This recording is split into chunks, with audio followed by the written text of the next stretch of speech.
САП 9.3, 2.2 турбодизель, 125 лошадиных сил, 2001 года. На выходных было принято решение заменить турбину. Турбина была куплена бэушная за $150 в автопривозе. Теперь вот после замены у нас вот такая вот проблемка с ней. Турбинка издает жесточайший свист.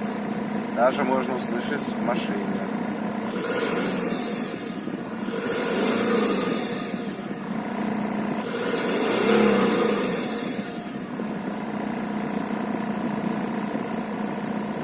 Вот, будем бороться дальше. Скорее всего, эта турбина пойдет под замену. Всем спасибо, всем пока.